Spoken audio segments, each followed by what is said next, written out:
We're off. I can hear it. I can feel it. Yeah, feel Touchdown. the vibes. You know the vibes. You know the London vibes. town. All right.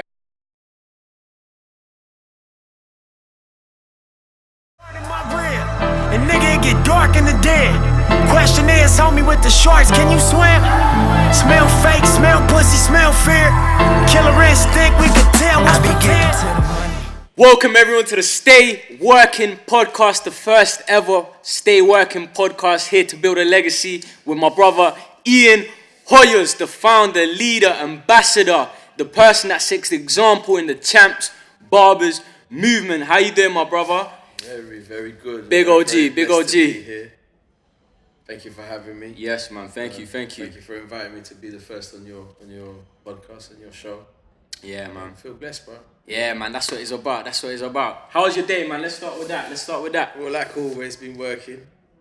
Worked today. Did some haircuts. Yeah. Filmed some videos in the shop. Okay. And took some photos, and then was so busy, like I told you that I would be. That's why I told you I'd come in late. Came late. But I told you I'd come, and then I remember I was like, oh, let's get down to the bricks. Big AJ, you need to meet Big AJ, man. Need to go and see him. So. Yeah, that's right. How many haircuts did you do today? I think I did about 5 haircuts. 5? Yeah, 5. Yeah, so that's a smooth day for me. Smooth day, yeah. It's an easy day for me. 5 haircuts would take me the whole damn day, man. The whole damn day. What's a busy day for you? I mean, I've had crazy days where I've done like 35 haircuts, like on a blessed day for Christmas, or blessed day for like Eid or special days during the year. Mm-hmm. Easter. There's days when people want to be fresh for that certain day. And I've done some, I've had times when I was starting out where I had to do a lot of haircuts to be able to make it worthwhile. Yeah, worthwhile. Yeah, profitable. Yeah. So. Okay. You always used to put it in the graph. So. That's right, man. That's what it's about, to stay working, man. That's what we always preach. Let's get right into the nitty and gritty of it. The way I like it, man. Straight into the deep trenches, man. For those that don't know, a quick backstory. My brother did an amazing work back home, barbering. I believe he traveled a couple times. Yeah. And on the second time he traveled, he united some Colombian barbers in his hometown and went and gave free haircuts to boys, girls, adults, homeless, in los barrios, in the tough... old people and... old people. All kinds of people. in the so you could call it the slums. Yeah, in Medellin. Slums and in like hospitals and in old people's homes and places where let's just not say it's the nicest place. It's the nicest, man. Yeah, proper nitty-gritty, man. The way we grew up. Tell me, man, how was that experience for you, man? What did I know that must have taught you so many lessons, but tell me. It was a very humbling time in my life. Thank God business was going good, and I was at a time where I hadn't had a holiday for 4 years since I had started the shop, and it was a hard time. I had injured myself training for a fight that I was hoping to do to be able to promote the shop and stuff and continue always promoting the brand. Yeah, of course. And unfortunately, I injured my shoulder, and then I couldn't actually even cut hair. Yeah. Which was like crazy, and it drove so me. just injuring your shoulder, you can't even lift your arm, innit? I couldn't work, and that was just double trouble, like no boxing, no training, no nothing. Was it both arms or one? No, just one. Just you can't barber with. Nah. You can't, yeah. To put it rude, but I can't even wipe my. Okay. We'll bleep that out. But so, just not ambidextrous. Let's just not blessed with not that. Left-handed. Very blessed, not thank you, Lord. Not but blessed. not with that one, only for that. But not for the artwork. So yeah, man. And so I went through a depressive time where my shoulder didn't work. I couldn't work. Thank God that I had staff by then. And they held me down. Enough respect to all the barbers that held me down all the times when I've been with things like that. And how long was you injured for? Well, I was for a while, but I couldn't lift my arm. I was like that for a while. Was it because you Punch too hard just or like dislocation? Ligament trouble. Ligament. and stuff Okay, like that. okay. And so that put me in the back burner. But then, just staying faithful to God and then just hoping and praying that my shoulder get better. One day it just started working again, and I just started doing 1, 2, 3 haircuts again, and okay, God, thank you, Lord. And then all of a sudden, I hadn't had a holiday for 4 years since I began the show. Bro, I don't know how you cope, man. 4 years. It's very hard. Like, thank God I managed to send the wife and the kids away, but I didn't get to go nowhere. But it was, it was worth the you got to put it in the beginning, real hard, like harder than you think. And so I was down, like when you start a business and you just gotta be, I'll do anything. I'll do anything. Yeah. I'll hand out business cards. I'll flip up and down the street just to get the attention and say like, yo, I'm over here cutting hair. You know what I mean? You have to do whatever, bro. And that's what I did. And for 4 years until my wife said to me like, babe, you need to slow down. Like, let's go. Let's not stop him down. Let's not stop him down. Yeah, well, No, obviously you need your. She saw it in me, like the stress of like not having my shoulder going through it. I saw myself thinking like, wow, like this ain't getting better. Like I can't lift my arm from there. It was that bad. Yeah, it was bad. So, yeah, man. Yeah, like just see everything like, whoa. It hits you. Yeah, it hits you. It will hit me, for example, if I don't know, if I can't do a squat or I'm voiceless and I can't teach, I put my sessions here and if I couldn't talk, it'll proper hinder you. Yeah, you don't realize until you can't use it. That's why health is wealth, people. Yeah. Health is wealth, people. Trust me. Yeah, and when that happened, I managed to go home. And for some reason, I thought, I'm going to take my tools with me. And while I'm there, I'm just going to, give some haircuts to my family and stuff. This was in Colombia? Yeah. Because I'd always go, and because I was always working, I'd always say to them, like, they always say, wanted a haircut from me. And I'd always say, look, man, let's just go to a nice barbershop. I'll pay for everybody. Okay. Like, don't make me cut hair on my holiday, But then I was just thinking, they've always wanted me to cut their hair. Let me cut their hair.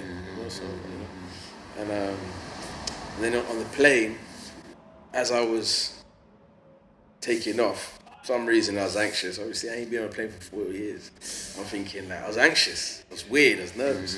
And I was just, talking with God, and I was just thinking, you know what, Lord, what can I do? Because I know that my arm's getting better. I feel you, and I'm thanking you. But what can I do to thank you even more?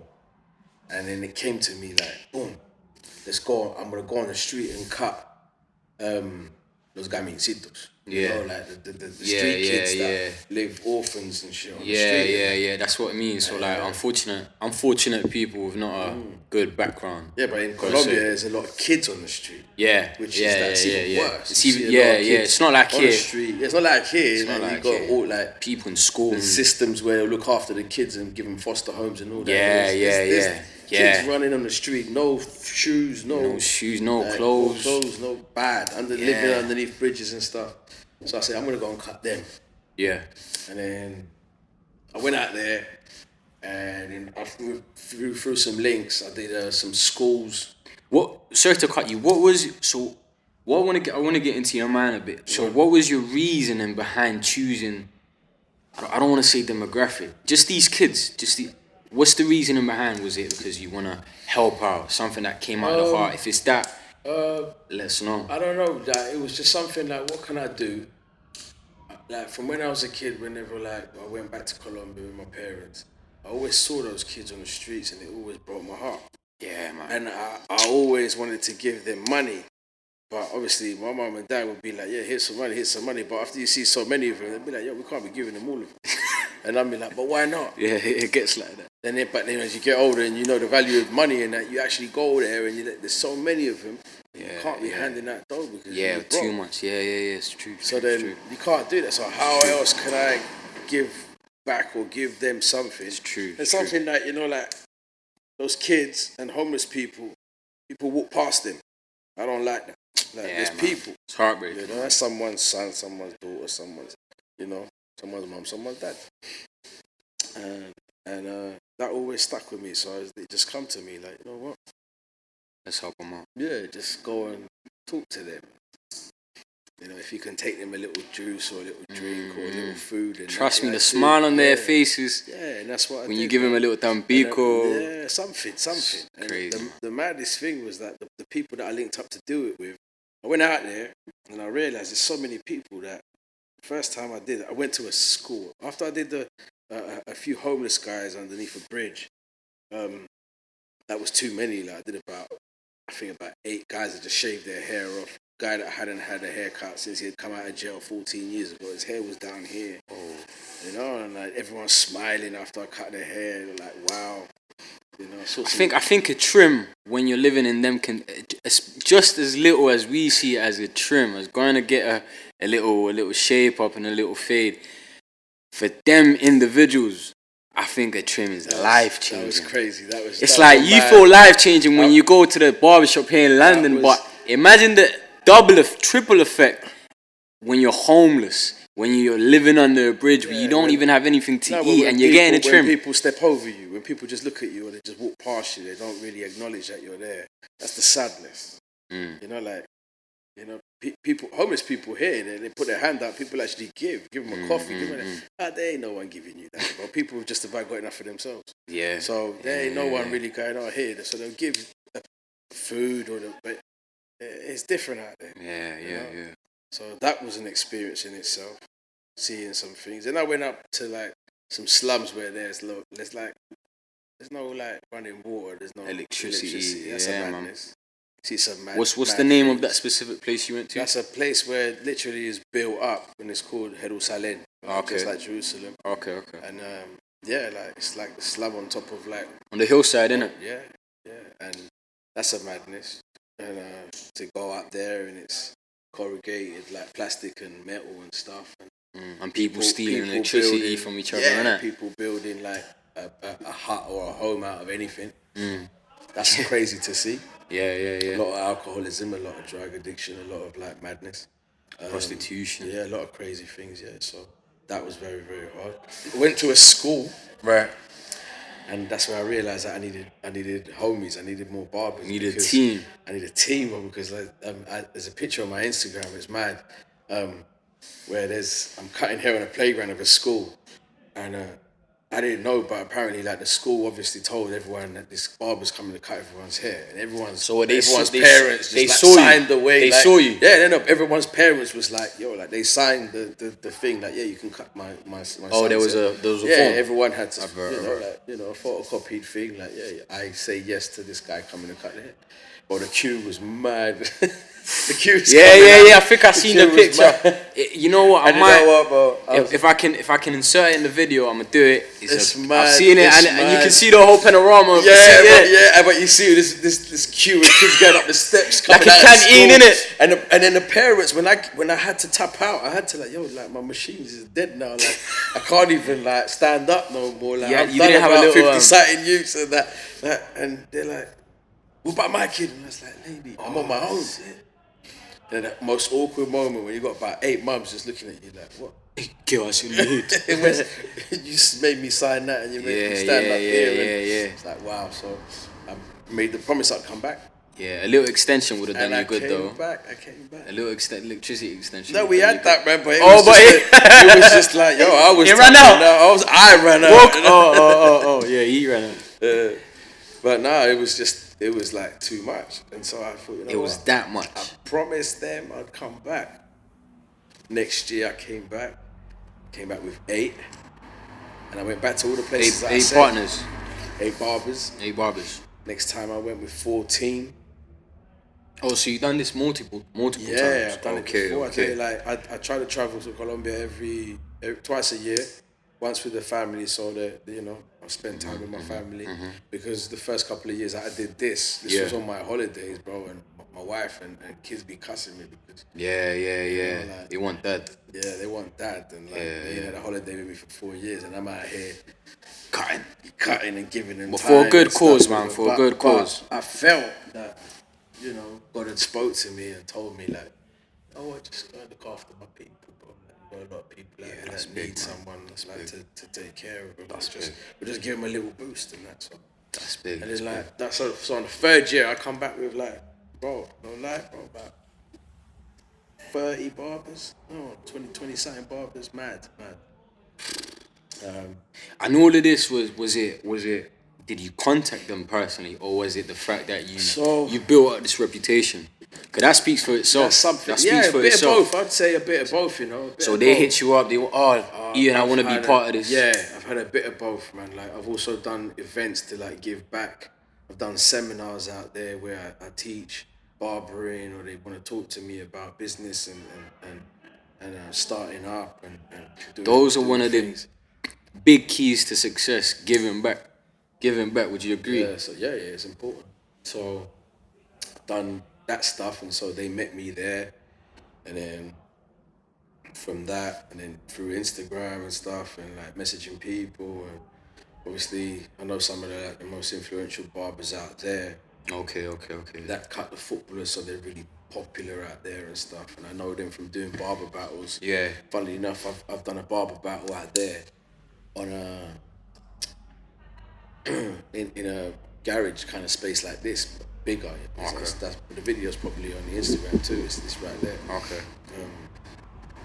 So a lot of influence and marketing could, take that message across to a wider community, isn't it? Yeah. That's what I saw the first couple of times when I travelled there. There was that barbering over there lacked what it was doing already in the States and places like Brazil, where barbering was strong. They were doing shows a long time ago. In Colombia? In these countries. But when I turned up, started doing seminars and that, there was only, I'd been invited to like probably some of the first shows that they were doing there. Okay. And it was starting to boom. So I saw kind of like another way of where I could give back to my people out there. Yeah. And I tried to do that. And you replicated that? Done barber battles over there where I give out like cool prizes and stuff that they usually see. Yeah. What's the talent like? I know we're switching up, we're flowing with the subjects. What's the talent like in terms of barbering in Colombia, man? Amazing. Unique, isn't it? Amazing. Like they're good, man. They're good. I've had the freshest fade done on the side on a pavement by two kids from Buenaventura that had just come out of the army. Yeah, and they were the barbers in the army, and they came out, no money, mirror, machines. Was there even a little thingy? No, they had gowns and stuff. Gowns. But they were just like, cutting on the pavement on the street outside on a busy street in El Centro in Cali. And I was baddest with no barber, like just the blade in the hand, just like that, just using it like that, free hand. The baddest haircuts I've ever had, like was like that. And then the next year when I come back, I see them inside of the shop. They were like, when I first got the haircut, it was outside on the pavement. They were running their cables from the inside of the shop. By the time I came back the next year, like they were inside the shop and taken over that inside the whole block. Bro, like 2 years later, I see them. They had the on top. The grind, man. The grind. The beautiful grind, bro. So talent's amazing. Yeah, talent out there for barbers. Yeah. I know. Like every time I go, there's like los cuadros. El Mickey. They've got different haircuts out the there. names. I love it. It's the creativity on top of the talent that it just makes it so unique, man. That. They name it like, if we was to translate in English, the names. The names are crazy. Yeah, it's like not a shape up. They call it Mickey, or they call it. They call it some mad names and that. I know. It's mad. Let's bring it back to the UK. Talk to me about talk to us. About your team here. How did you meet them? I know Fabian. I personally know Fabian. Very good barber. But what do you do? Do you talent hunt? Do they come to you? Do you go to them? It's kind of crazy.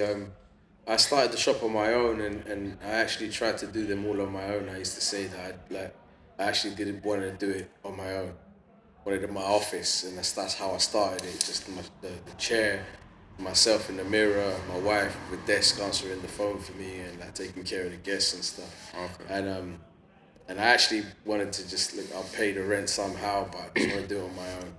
But thank God, you know, I started knocking out some nice haircuts, and everyone just started coming through the door. To like I said, I was doing a lot of haircuts where I was breaking my back, and my wife was at home and every night rubbing my back till she was like, "Yo, baby, Because you standing up all the time, innit? You need some friends. You need some friends around you, baby." So I was like, "Look, I'm not gonna put no barber wanted, and I'm not gonna go out and find no one because then people can turn around and say to me, yeah, you came and got me." So, you know, some people will like, get prima donna-ish and they're like, you know, and I'm like, I was over here nice, just doing my 9 to 5. And they come and rubbing in your face.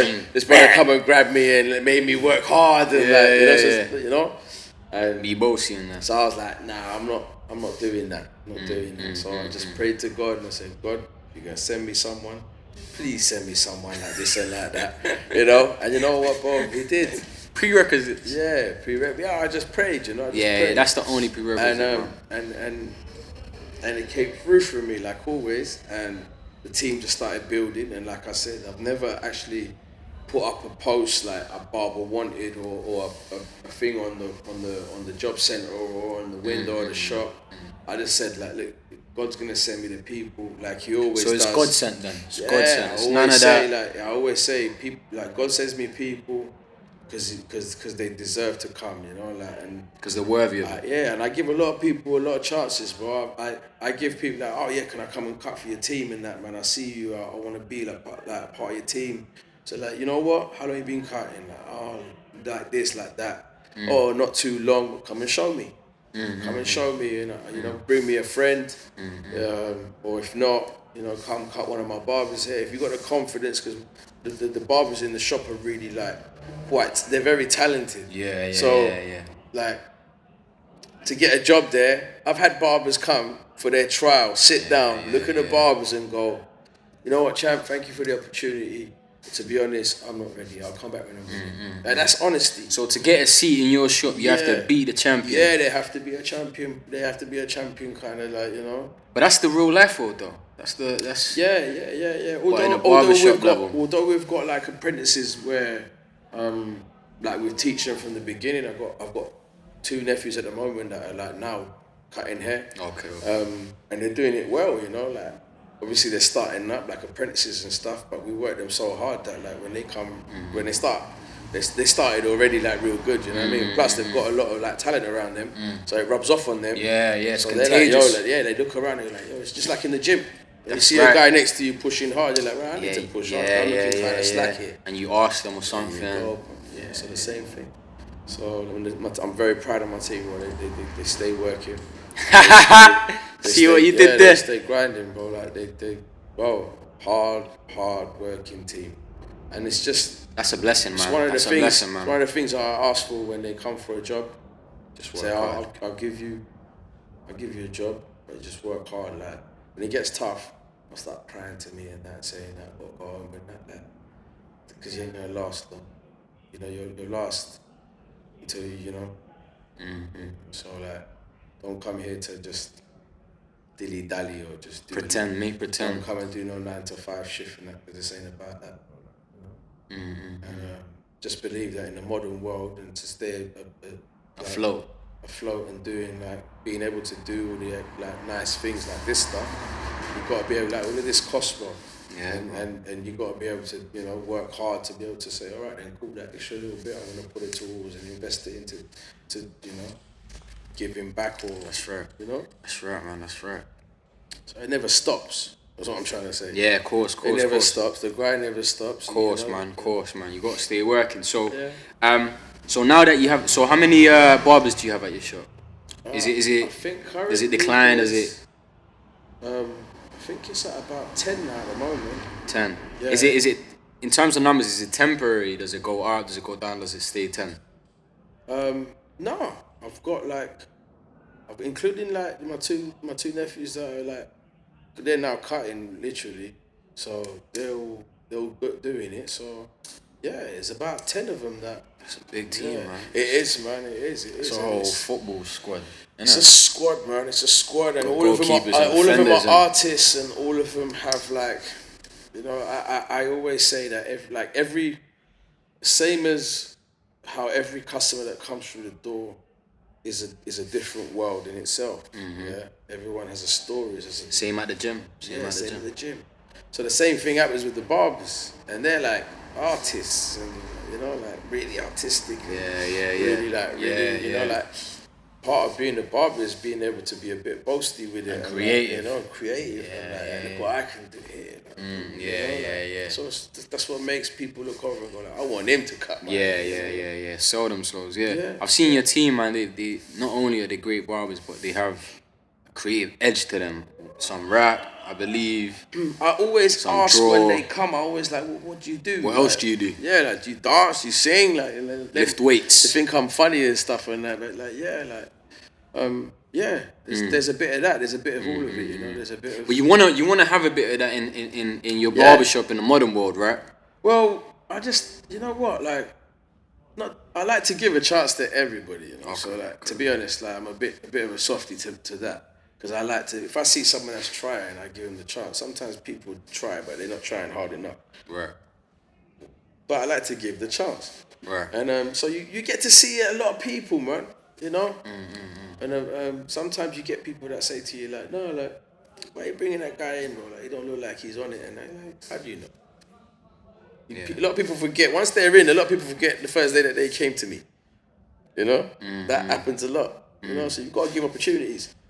It's patience, innit, though, man? You gotta be patient, man. I mean, I'm not in that position of having work. Well, I don't really call them workers. I call them family because they're making a dream come true. I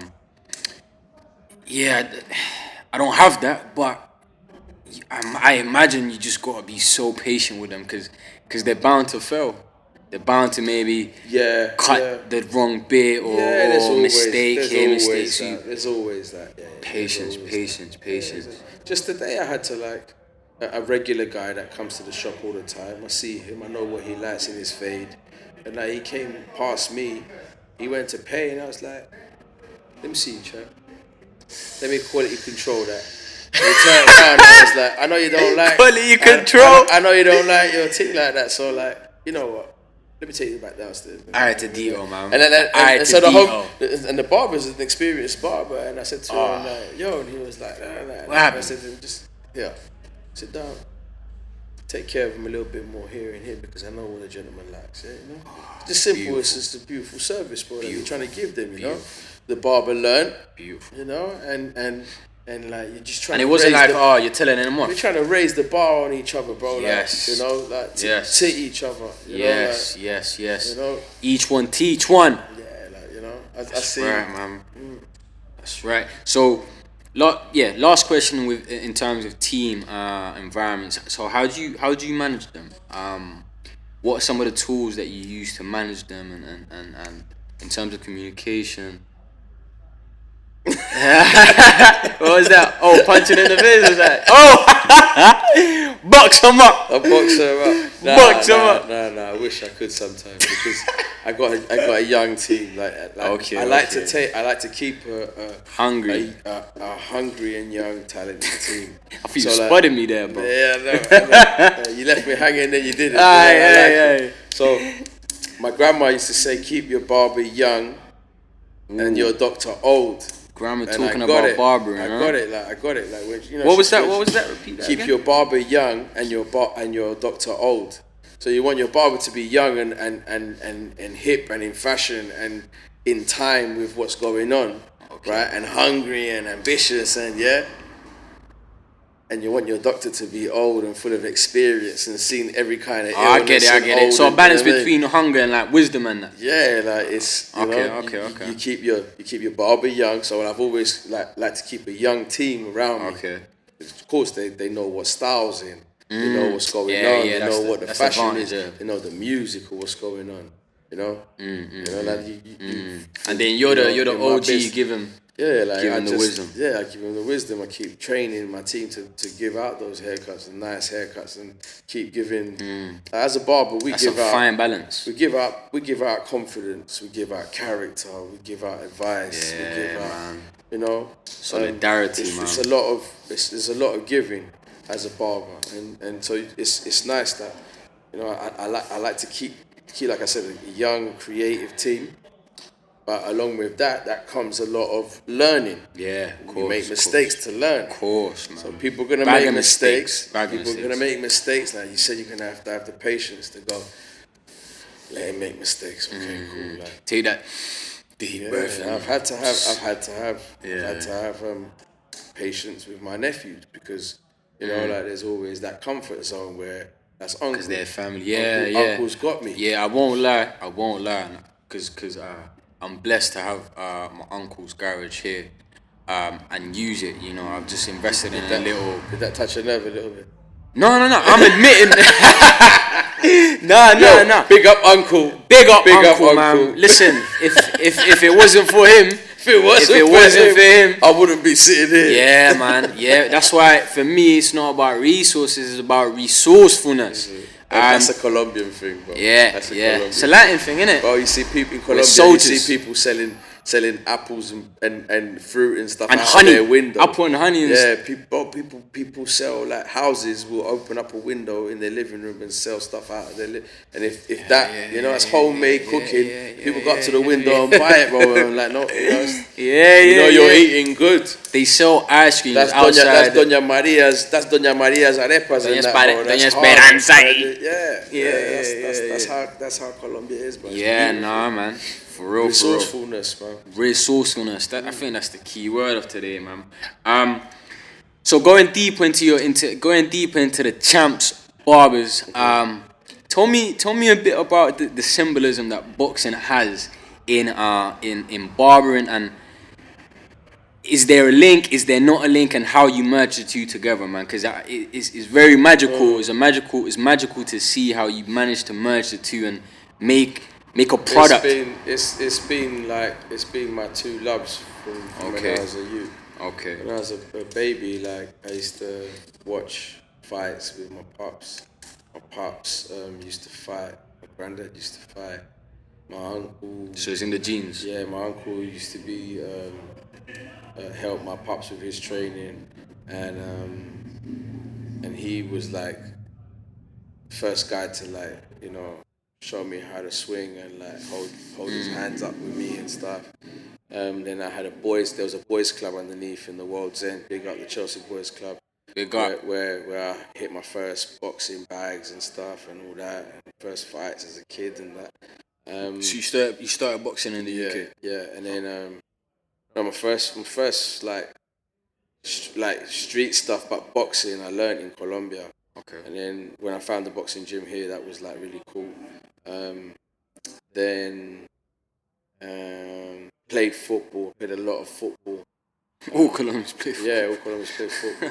So I played a decent level and I enjoyed it a lot. I enjoyed it and I played football in America and everything.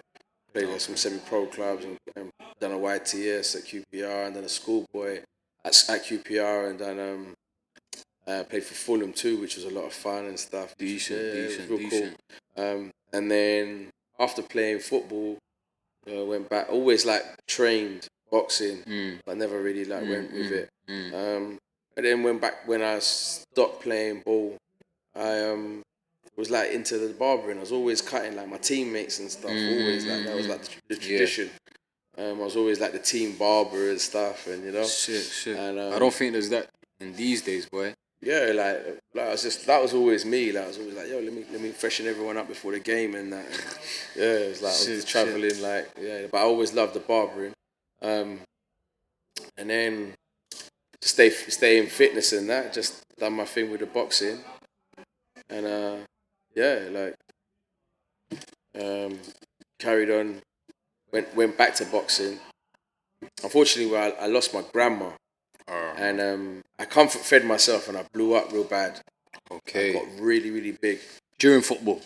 No, after actually, football. No, yeah, still trying to play football and that, but like not like that. But boxing was the one that saved my life, bro. Like I was all like a walking heart attack, bro. Like I was just, and I went back to boxing and. Gym saves lives, man. It was beautiful, bro. I got beat. Like one of my old boxing mates from back in the day, I was cutting his hair and he said to me, listen, bro, like your grandma died like 2 years now, like it's a year and a half, 2 years now, like that's enough. I was like, what? Because I've had enough of seeing you do that to yourself, bro. Like, you know, when you do PTs and stuff like that, they tell you like the truth. Like, you stop eating that shit, stop being like that, blah, blah. So he stuck it on me and he goes, listen, bro, come we go to the gym, man. He was now a coach at our boxing gym. He took me back, bro, and he shark tanked me, bro. He threw everybody in me, even like the 6-year-old kids were beating me up. Yeah, I did all right with the first 2. And then after that, like even man's mums and that were coming in and beating me, bro, and it was hilarious. Getting the whippings. Yeah, bro. And I remember sitting in. I remember like all bloodied up in the shower like after like for about 45 minutes. Yeah, boxing humbles you, man. Yeah, trying to get the blood off me. You know what? I come out nearly crying, going like, you know what? That beating, I'll only take it once. I'm gonna come back and beat every motherfucker in here, bro. And I did. But like a Rocky film, bro. I just took bare weight off. I said, you know what? That shit ain't happening again. Wake up call, yeah. And I turned it around and everyone was like, "Wow, like what happened?" Obviously, I'd done it before for years and stuff. So like, it was kind of fun. And then I started doing a couple fights and that was fun. You know, fighting in the club or in the fucking in the strip joint. I did one and that was mad. And to promote obviously the shop and you know, and that's boxing. It's always there. Like when we open up the shop, like from when I was a kid, I used to go to like different boxing gyms. Yeah. And I would like collect like memorabilia. When I went to the fights, I used to collect the fight posters. So you used to go to the fights constantly? Yeah. I've always loved boxing. Back like proper up there. Yeah, of course, bro. Yeah. I loved it, man. So when God gave me the chance, I go to Vegas and I go to New York and watch the fights because I love it. Damn, man. Yeah, I love that passion. Yeah, and like I'm friends with a lot of fighters, bro. It's just mad. Like, but my heroes, that is just mad. That one is mad for me. Like, I'm like, your heroes are your friends. Yeah, that is mad. I cut the hair and then that's the mad one. That's mad. Damn, man. Look what passion. Yeah. Passion manifests itself into you, man. Passion. And so you decided to merge that passion, that childhood passion into. I always said from when I was about 15 years old, I said like one day when I have a barber shop, like, you know, people always like, I want to do this, I want to do that. I always said, one day when I have a barber shop, I'm gonna have boxing memorabilia up on the walls and that. It's all gonna be boxing themed. Just like, because I used to collect the stuff. I don't think a barbershop that's got boxing memorabilia in it. But it's there. Well, I mean, there should be. Like cars, there ain't. Like, you know, with all like, because everything is just immersed in just boxing, bro. Like this like, I've got Muhammad Ali gloves. You met Muhammad Ali? No, you didn't. I didn't even meet him. Mike Tyson. I've met him. Yeah. I've met everyone but Muhammad Ali. Ooh. That's the maddest, bro. What would you rather, Muhammad Ali and no one, or everyone but Muhammad Ali? What would you rather? I don't know, but I don't know about that one. But that's a tough one. I've had fun meeting a lot of nice people, but I would have loved to meet the greatest. But yeah, you know, I would have loved to meet the greatest. The GOAT, man. Imagine what that would have been like, man. And so it's just the experience of going into the barbershop and immersing themselves as a customer into that boxing / creative.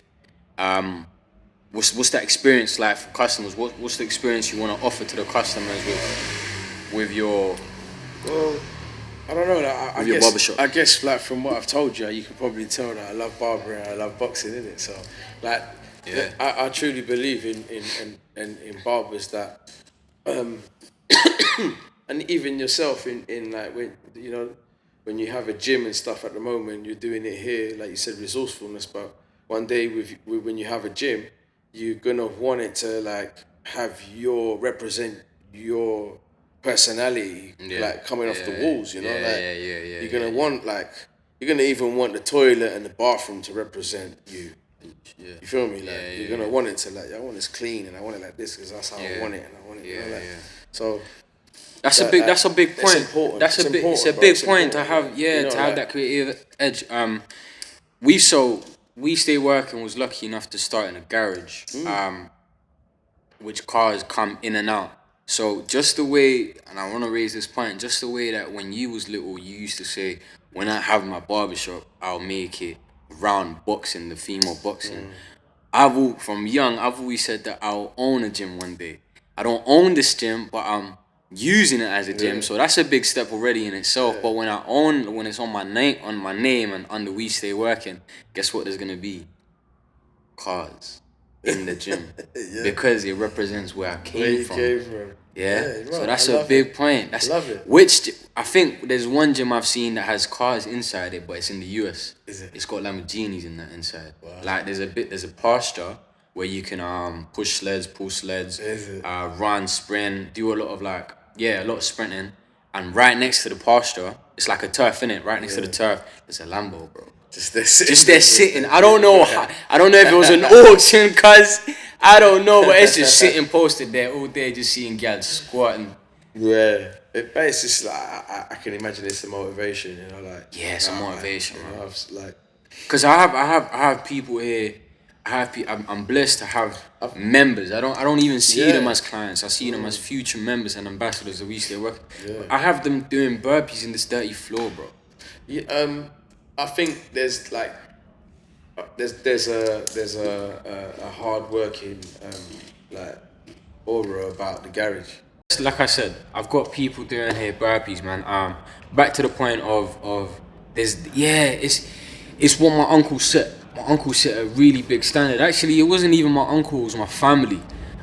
Just I come from farmers, man. I come from farmers, and every generation. I know I'm lucky enough to know 4 generations from 4th. Sorry about the truck.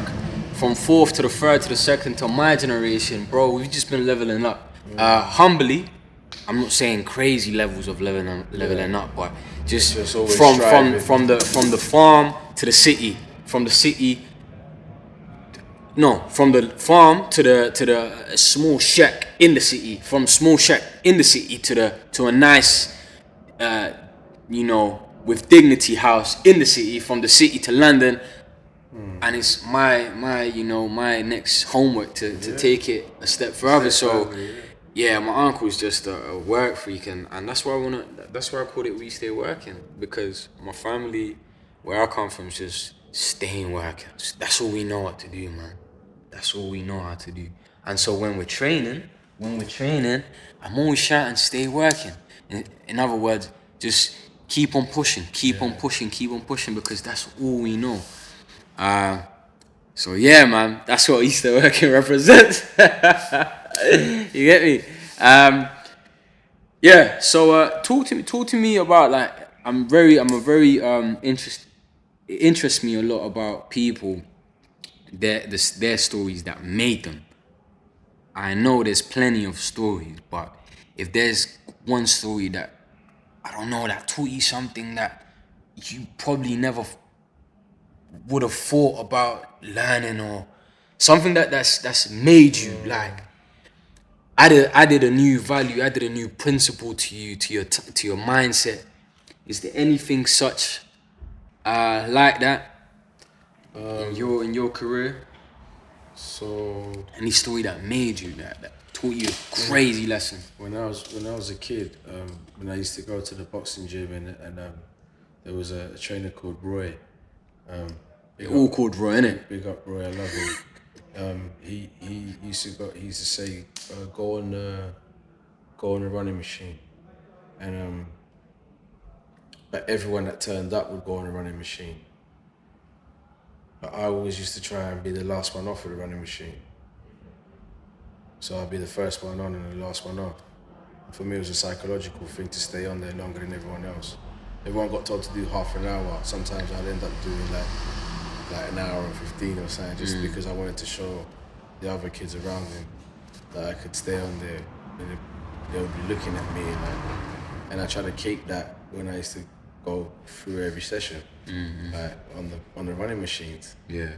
And so when I went to work as a barber, I got a lot of kids, bro. So I always tried to outwork every barber around me too. When I was, not that I wanted to just be more or anything like that. I just knew that I had this different hunger. Yeah. Because competitive, bro. Yeah. So from taking that kind of that thing from the training, I took it to my barbering, and I'd be the first one, say 8 o'clock I'd be there. No one else would want to be there at 8 o'clock. Everyone else would want to roll in later on. I'd be there from 8 o'clock, but then I'll take care of the old people that were, too old and that they're shaking now their hand and they can't shave.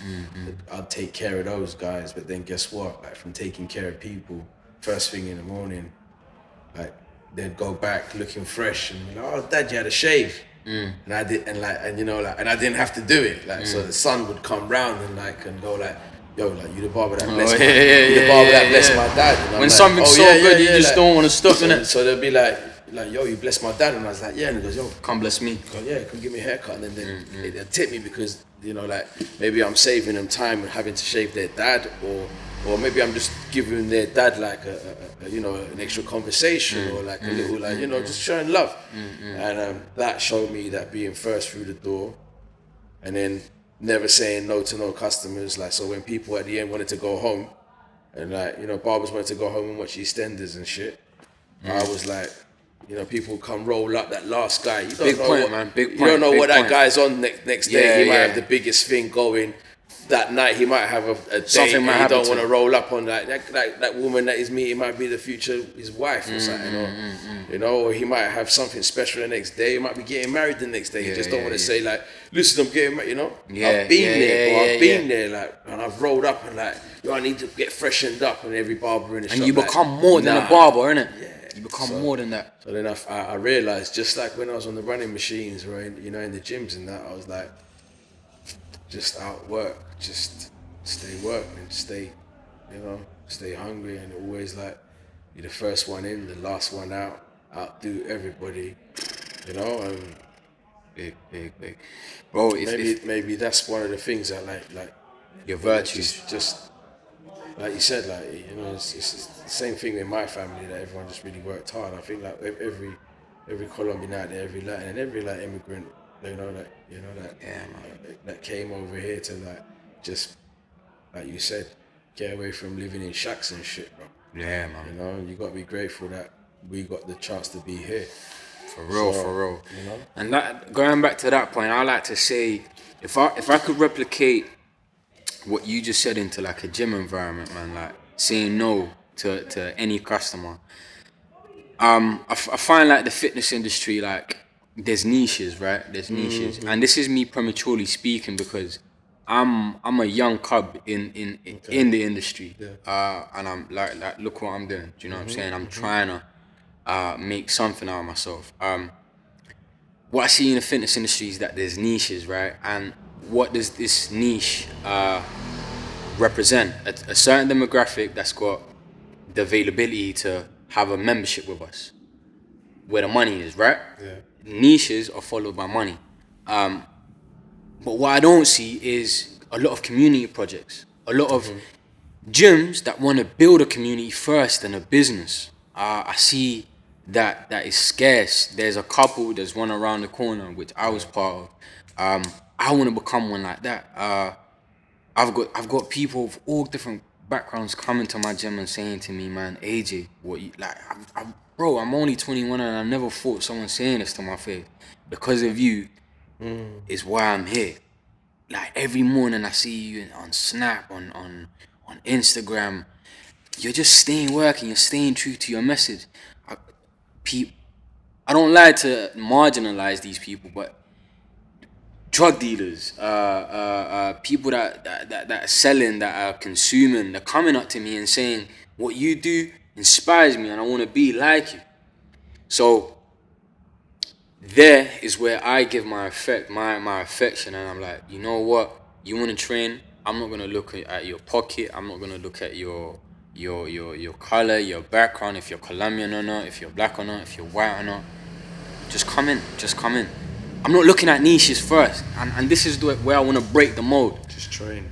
Yeah, just train whoever you are. Why can't gyms... You want to train your community. Why can't gyms... People. Why can't gyms, for a minute, stop looking at niches?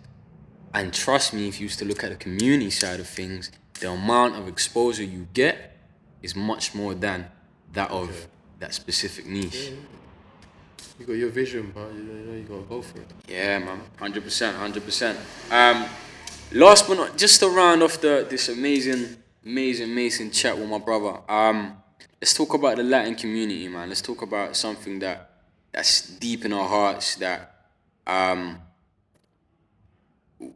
If I must admit, sometimes we don't talk about it openly, but I wanna invite you and invite myself to talk about this. Ian was saying a very good point. One of the reasons his motives behind Champs Barbers is to give specifically, well, our peoples, also other demographics as well, opportunities, and he used the phrase "kick down the door" in this in this in this corporate world. In this corporate world, he's got his Champs Barbers locations in London Bridge and Oxford Street. And tell us what you're trying to do. What uh you're trying to do for the Latin community. I'm just proud of like what I've been able to do up until now, and what I meant was like just trying to kick down the door so I can pave the way for, like the next generation, the younger Latinos like you, and the younger ones than you. To just like inspire them to like, if another one comes through and becomes another barber and that, and like, Big, you know, big. like What kind of opportunities are you currently given out there to all types of demographics? But what do you see yourself doing? On top of that question, what do you see yourself doing in the near future of in terms of opportunities wise? If that's I've had that's something. I've had the pleasure of working with like really cool brands, or like to name like Warner Brothers. We did a pop up for Warner Brothers for the Barbershop 3 movie. We have done pop ups on cruise ships, tattoo expos, done barber battles all over the world. I've cut hair at the World Cup in Moscow with the Columbus squad. So like some of the things have been crazy. Like and the shop came out in the adverts for the World Cup. Yeah, that was mad. So like my wife and my sister-in-law, Fluffy, all the team, they came out in that. And with opportunities, like I've worked with brands with like Tom Ford and done consultations for like big hair shows and big brands. And I just think that just the opportunities that hopefully are coming is just working with, like the brands that I want to work with. And bigger and better. I believe that you must believe in. I learned something at the World Cup was that I have to believe in the unbelievable. That's a good Believe one. in the unbelievable. Like just think up the unbelievable, champ. That's one of the things that I just like. Think up the unbelievable and just go for it. Like even the stuff that like you might scare yourself with, or people will look at you and go like, "You mad?"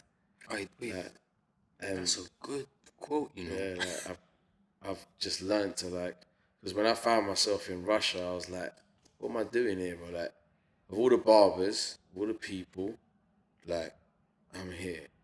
And, like, I know that God's put me here and that. And then I just started, and then when I was with the team and with the families and stuff, and I met like the pastor of the team, and I was invited to like the prayer groups with all the team's families and stuff. And I like that's one of the things I took away from it. Like where he when I cut his hair, he said to me, like, "Look, champ, You cut the pastor's hair, yeah? yeah, I cut everyone. I cut everyone. Quick shape up for the pastor. Yeah, big ups to pastor. and Big that, ups, man. big And ups, man. He's influenced me a lot, and just like he's someone that like put something in me that just look, champ, you got it in you. You got it in you to be great. Think the unbelievable, the unthinkable. Just go for it, bro. Like believe in it and go for it, and you'll be all right. And that's why when you say to opportunities and And the pastor what I saying want. that to you, man, that's yeah, believe it or not, it's a big impact. It's very, very big and very, powerful. very impacting. So, I've gone into this year with just seeing the opportunities that the new shop has brought on, because we've opened up the barber shop not only like about 4 months ago in London Bridge. It's the second shop that we've got. But we went from having a small shop to having a 2-floor shop now in Oxford Street, and now the second shop in London Bridge, and that's bringing new opportunities. Yeah, man. And so I'm just like Locations, innit? yeah, locations, and so I'm just really happy and just like looking forward to see what God's got in my path like next, like opportunities like working with the bigger brands that I want to work with and doing bigger shows. I'm currently working with Cosmoprof in Italy, which is like the biggest hair show there's ever been. Like it's the biggest thing to work in. Big. So like I've worked barber shows, I've done barber battles all over the world, and now I'm working with some of the biggest companies in making shows happen. You know, like that's like working with like Body Power Expo or something Birmingham. And having my, that kind of partnering, man. Yeah, that kind of thing. So for me, it's like it's humbling. Yeah, man. I pinch myself and I think, thank God that. So, like just like all glory to God, man. All glory to God. Everything's come through Him and that. Yeah, man. And detaching, not to detach from that question too much. Mm-hmm. So like, the fact that you're doing this work might not be a direct opportunity to our community, but I think just them seeing you do this, a barber from Brixton, Colombian, South London, working with one of the biggest companies in Italy, partnering with them, I think the mere fact of seeing this, makes you want to become. I inspire, like hopefully I inspire, and I make some young barber right blood, there that goes like, wow, I want to do something like that. Or who knew? I want to outdo that guy. So that means that our people like sees it. And that's the opportunity I'm talking about. I think an opportunity might not be. The opportunities are attainable, but they can also, an opportunity could also be the privilege of having someone to look up to Champs. Look what he's doing. Like, I'm a young Colombian barber. He's doing. I never knew you could do that. Going back to believing the unbelievable. I think that's an opportunity in itself. I've got role models. Myself, my coach, my big bro Damien. He's working with professional clubs, and he's got a small gym in Croydon, and he's working with professional football clubs. He's sponsoring them, things that I never thought. Wow, like a small gym company could do that. Yeah, man. Opportunities sometimes may not be attainable, but it can be just with the eyes, innit? Yeah, I've told you my story. I never thought that me starting up in a one little chair shop would one day say that I've got 10 staff, I've got 10 family. Done all of that, done all of the stuff that I've been talking about, like traveled the world. That's unbelievable. Yeah. And I've seen. I'm a big. I don't say follower, but thank you, man. Big supporter, big admirer as well, man. Appreciate that, man. Mere admirer. Yeah, I'm blessed to have people like yourself that like support and believe. Like. Of course, man. You got like when you're doing your business and you're an entrepreneur and you're doing your own thing, you have to have such a belief that breaks walls. That breaks walls and just breaks down doors and barriers. Yeah, man. When we stay working, man. I failed university. I've Me too. You sure you know the feeling? Like you know the feeling. Yeah, you know the feeling. Shit, Like, I'm about to fail again. Nah, I'm joking. No. But like when we stay working, I created from failure. Okay. So I can't take any other loss. is failure. Yeah. And when we stay working, I'm trying to also believe the unbelievable. I don't know gyms that do podcasts.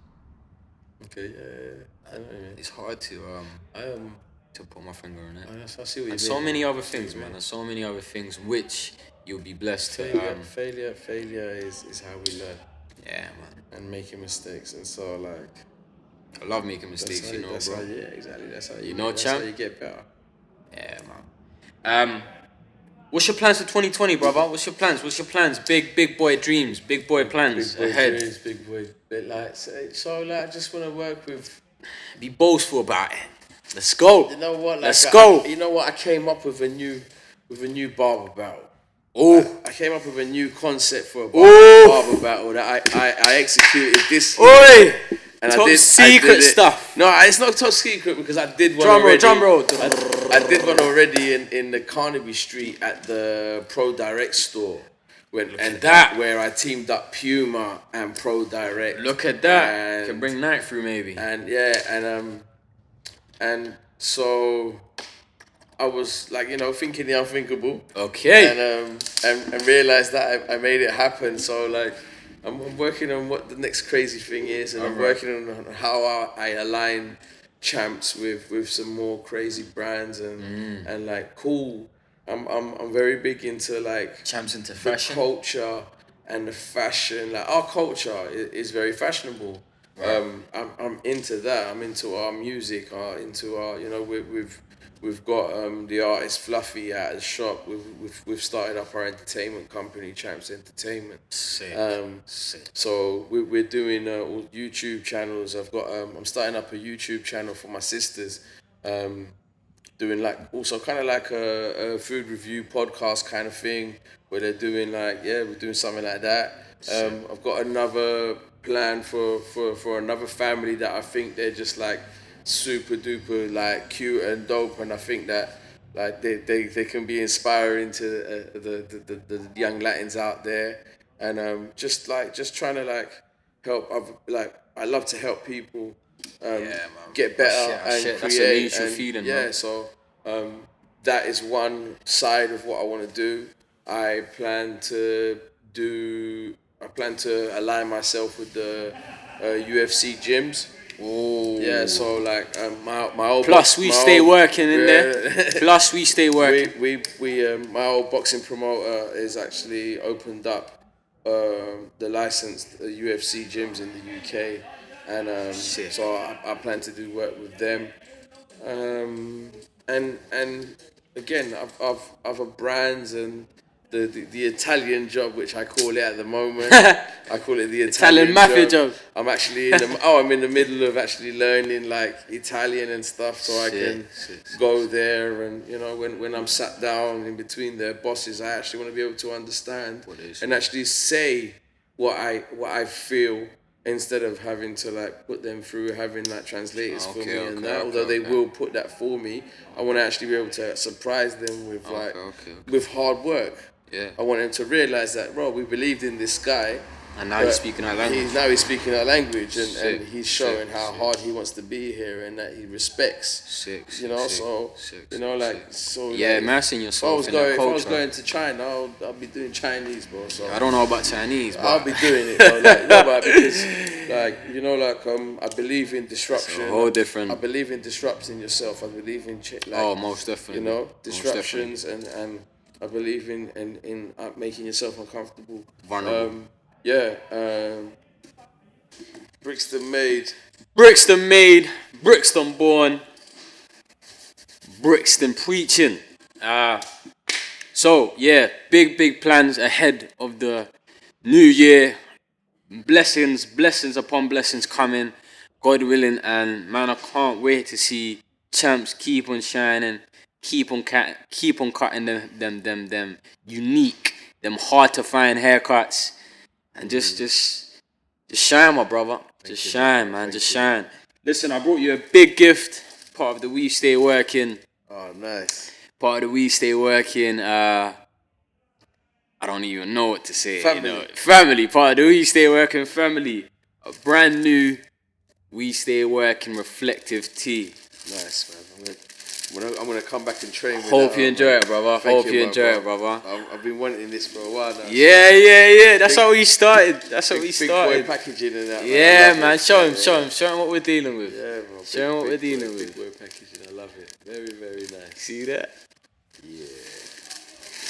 I know you're a fashion man. Yeah, man, for sure.